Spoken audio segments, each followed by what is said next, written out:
I am creating this video today to remind you to never identify with depression. Oftentimes, we can fall for this trap of identifying with what we're feeling right now. Or identifying with our environment or what our life circumstances have given us. However, if you actually identify with something like depression, then you enable yourself to become a victim. Because even though you can become depressed in life, you still have choices.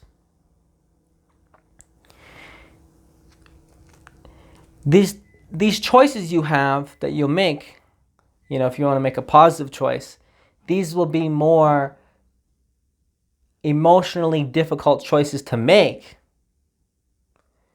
but it's still a choice at the end of the day.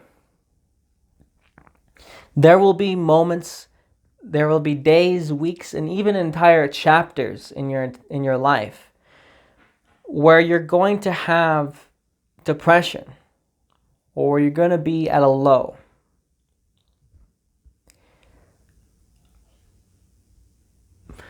The difference, though, is what you choose to do during that time, how you choose to respect yourself. Are you going to let yourself go? Let go of your health, stop doing your workouts, stop doing your habits and patterns because you're not motivated to do it. Stop investing in yourself and building your skills. Are you going to be like, no, this is an off season? Yes, it's going to be more difficult, but that is also an opportunity for me to learn how to also go through this when I'm not feeling the best. Because if I really want to create some results in life, you have to be able to still have that output, still put that work in, still respect yourself, even when you're not really feeling it, even when it doesn't even make any sense. I used to think backsliding is when you intentionally pick up a negative habit or you pick up a vice or whatever. But I recently kind of shifted my perspective on that, where backsliding is really any time you're just stopping. It's either you're going up or you're going down the mountain. And if you're going down, if you're stopping, you're sliding down. Because life is all about the momentum that we build each and every day. It's very difficult to just have that 3 days of super productivity and then 1 day off and then 3 days super productivity again.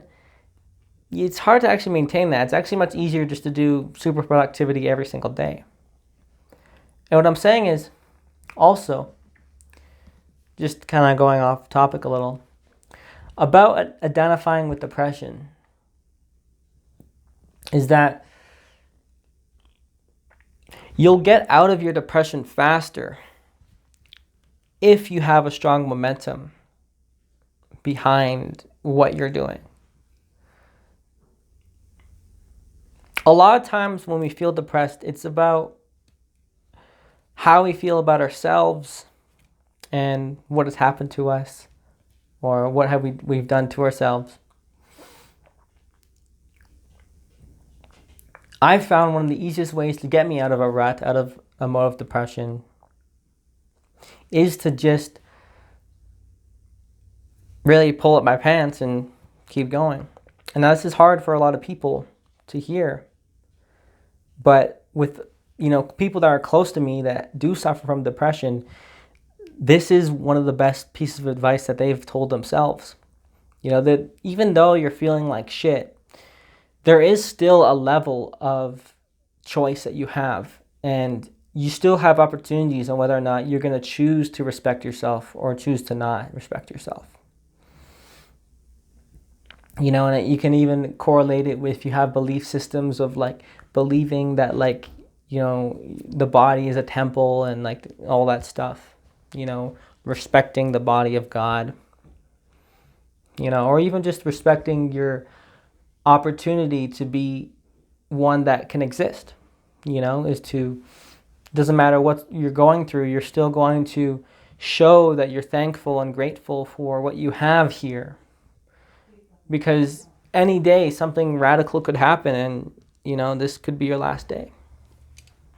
You know, with so much insane stuff going on in the world now, you never know what day could be your last. And I think what really helps you get out of that rut of depression is to really cultivate a sense of gratitude. Really cultivate that sense of gratitude with every single day that you're given. Otherwise, you're not gonna, my dog, you're not gonna be able to actually put in that action required to create a beautiful life.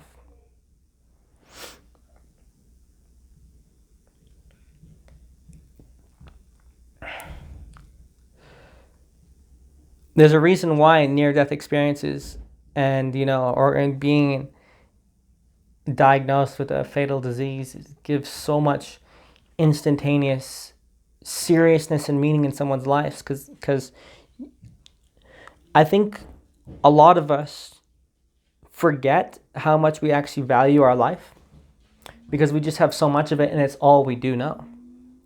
We are a fish in water when it comes to life, living, being alive. We don't know what it's like, for most of us. Don't know what it's being like dying or not being able to do what we want to do. So as a result of not having that contrast experience,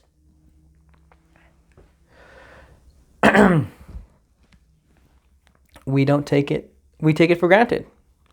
And I want you to imagine this, because this is something that just came to me. Imagine if you were a formless being of awareness that was just put in a spot, let's say on the just some random spot in the world, you know, let's say like a busy street in New York, or some random quiet roadway by a farm, and you were just this field of awareness where you can see everything happening around you, but you had no body, you couldn't move, and for 1,000 years, you had to experience not being able to do anything, you know? And then one day, you found yourself conscious in a 4-year-old body, you know, because you finally become, it's around that age, 3, 4 years old, that you finally become conscious of your direct experience.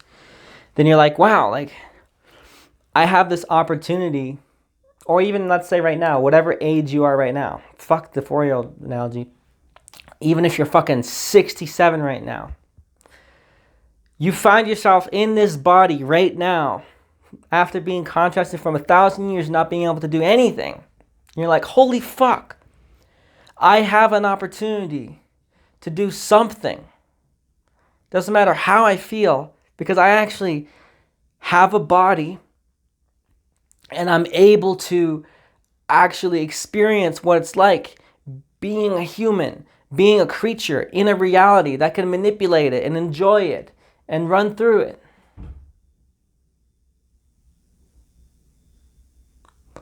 We forget that this is something that we once never had.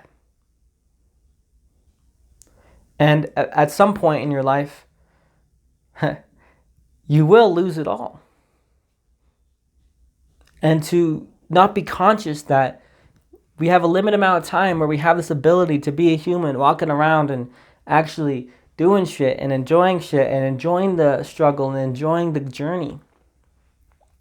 When we forget about this, it can be easy to become depressed and complacent and just follow our mood and become a victim.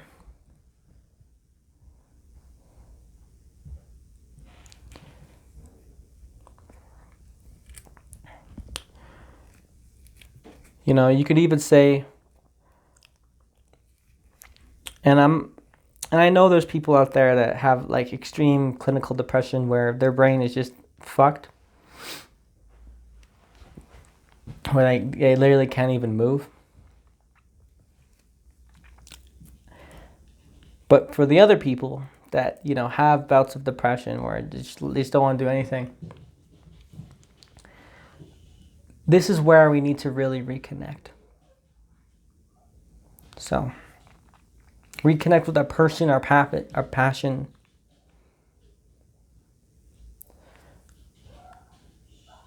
So, yeah. Just a couple ideas. Do not identify with your depression because you still have choices. Because if you identify with that depression, you're just going to become a victim and you're going to pull yourself way farther down than you need to. So with that, I'd like to thank you for watching, and I'll see you in the next one.